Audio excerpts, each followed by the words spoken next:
Go ప్రోగ్రామింగ్లో pointers చాలా powerful కదా, కానీ వాటిని సరిగ్గా ఎఫిషియెంట్గా వాడటం అంతకంటే ముఖ్యం. ఈరోజు మనం 3 చాలా కీలకమైన ఆపరేషన్స్ గురించి తెలుసుకోబోతున్నాం. అవేంటంటే పాయింటర్లను ఒకదానితో ఒకటి పోల్చడం, వాటి పొడవు, ఇంకా వాటి కెపాసిటీని కొలవడం. ఈ బేసిక్స్ తెలిస్తే చాలు మన కోడ్ ఎంత ఎఫెక్టివ్గా మారుతుందో చూద్దాం. సరే, ఈ టాపిక్ను మనం స్టెప్ బై స్టెప్ అర్థం చేసుకుందాం. ఫస్ట్ అసలు పాయింటర్ అంటే ఏంటో చూద్దాం. ఆ తర్వాత 2 పాయింటర్లు ఒకేదాన్ని చూపిస్తున్నాయా లేదా అని ఎలా చెక్ చేయాలో నేర్చుకుందాం. అక్కడ్నుంచి పాయింటర్ అరేల సైజును ఎలా కొలవాలో చూసి ఫైనల్గా ఇవన్నీ ప్రాక్టికల్గా ఎందుకు అంత ఇంపార్టెంటో మాట్లాడుకుందాం. రైట్, మనం మొదటి విభాగానికి వచ్చేద్దాం. ఏవైనా ఆపరేషన్స్ చేసే ముందు మనం దేంతో అయితే పనిచేస్తున్నామో దాని బేసిక్ నేచర్ అర్థం చేసుకోవాలి కదా. సో అసలు ఈ గో పాయింటర్ అంటే ఏంటి, దాని ప్రత్యేకత ఏంటి? ఇక్కడే ఉంది అసలు మ్యాటర్. ఒక పాయింటర్ అనేది వాల్యూని స్టోర్ చెయ్యదు. ఆ వాల్యూ ఎక్కడుందో ఆ లొకేషన్ని, అంటే ఆ మెమరీ అడ్రస్ని స్టోర్ చేస్తుంది. ఇది డేటాకి డైరెక్ట్ లింక్ కాదు, దాని అడ్రస్కి ఒక సైన్ బోర్డ్ లాంటిది. ఈ చిన్న తేడాయే పాయింటర్లని. దీన్ని సింపుల్గా అర్థం చేసుకోవాలంటే ఒక ఇంటి అడ్రస్ లాంటిదన్నమాట. ఒక పెద్ద వస్తువునే ప్రతిసారి ఒకచోటు నుంచి ఇంకో చోటికి పంపే బదులు దాని అడ్రస్ ఇవ్వడం చాలా ఈజీ కదా. అలాగే ఇక్కడ కూడా పెద్ద పెద్ద డేటా స్ట్రక్చర్స్తో పనిచేసేటప్పుడు మొత్తం డేటాని కాపీ చేసే బదులు దాని అడ్రస్ని పాస్ చేయడం చాలా ఎఫిషియెంట్. ఓకే, పాయింటర్ అంటే ఒక అడ్రస్ అని మనకిప్పుడు తెలుసు. మరి అప్పుడు మన మైండ్లోకి వచ్చే సహజమైన ప్రశ్నేంటి? 2 పాయింటర్లు ఒకే అడ్రస్ని చూపిస్తున్నాయా లేదా వేర్వేరు అడ్రస్లని చూపిస్తున్నాయా? ఇది చాలా కామన్ చెక్. మరి దీన్ని ఎలా చేయాలో ఇప్పుడు చూద్దాం. గోలో ఇది చాలా స్ట్రెయిట్ ఫార్వర్డ్. మన దగ్గర 2 సింపుల్ ఆపరేటర్లున్నాయి, ఈక్వల్స్ టు మరియు నాట్ ఈక్వల్స్ టు. వీటిని వాడి మనం సూటిగా అడగొచ్చు, ఈ 2 పాయింటర్లు ఒకే మెమరీ లొకేషన్ని పాయింట్ చేస్తున్నాయా లేదా అని. ఇక్కడ మనం వాల్యూ గురించి మాట్లాడట్లేదు, కేవలం అడ్రస్ గురించే. ఇది ప్రాక్టికల్గా ఎలా వర్క్ అవుతుందో చూద్దామా? ఇక్కడ మనం 2 వేర్వేరు వాల్యూస్ తీసుకున్నాం, వాల్1 మరియు వాల్2. ఆ తర్వాత 3 పాయింటర్లు క్రియేట్ చేశాం. చూడండి, p1 మరియు p3 రెండూ ఒకే వేరియబుల్ వాల్1ని చూపిస్తున్నాయి, కానీ p2 మాత్రం వాల్2ని చూపిస్తుంది. ఇప్పుడు వీటిని పోల్చి చూస్తే ఏమవుతుందో గెస్ చేయండి. రిజల్ట్స్ మన అంచనా ప్రకారమే ఉన్నాయి. p1, p3 రెండూ ఒకే వేరియబుల్ అడ్రస్ని కలిగున్నాయి కాబట్టి వాటి మధ్య కంపారిజన్ ట్రూ వచ్చింది. సింపుల్. కానీ p1, p2 వేర్వేరు వాటిని చూపిస్తున్నాయి కాబట్టి సో అది ఫాల్స్ వచ్చింది.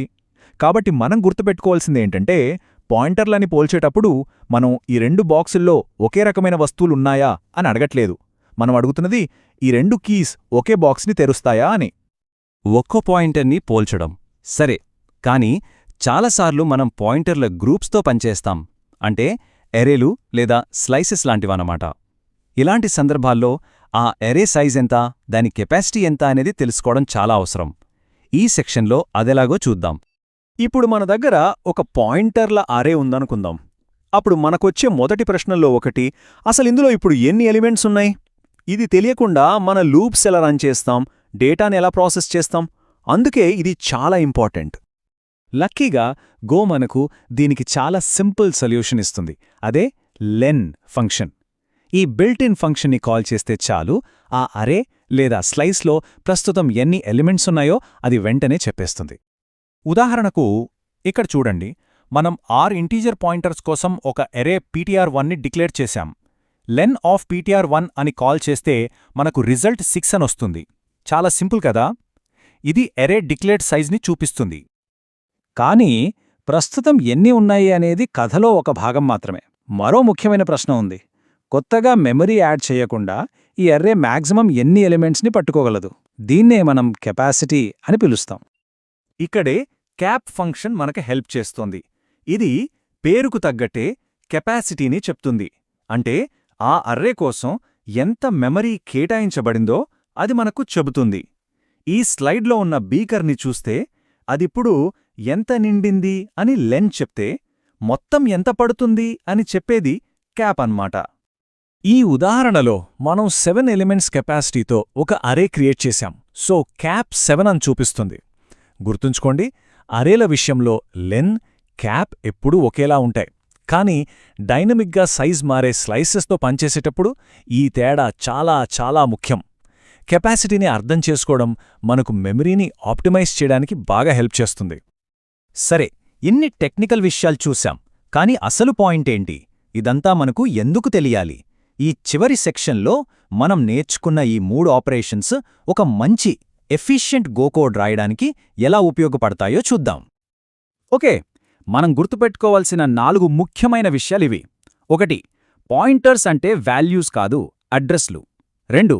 ఆ అడ్రస్ల్ని ఈజ్ లేదా ఈజ్ నాట్ తో పోల్చొచ్చు. 3. లెన్ వాడి ఇప్పుడు ఎన్ని ఉన్నాయో చూడొచ్చు. 4. క్యాప్ వాడి మ్యాక్సిమం ఎన్ని పట్టగలవో తెలుసుకోవచ్చు. ఈ 4 పాయింట్స్ పాయింటర్లతో పనిచేయడానికి బేసిక్ బిల్డింగ్ బ్లాక్స్ అనమాట. ఈ విశ్లేషణను ఒక మంచి ఆలోచనతో ముగిద్దాం. కేవలం ఒక వేరియబుల్ వాల్యూ మాత్రమే కాదు, దాని అడ్రస్ కూడా మన చేతిలో ఉండటమనేది ఒక ప్రోగ్రామర్కి ఎప్పుడూ ఒక సూపర్ పవర్గా మారుతుంది. దీనివల్ల ఎలాంటి కొత్త పనులు మనం చేయగలం? దీని గురించి ఆలోచించండి. ఈ విశ్లేషణను చూసినందుకు ధన్యవాదాలు.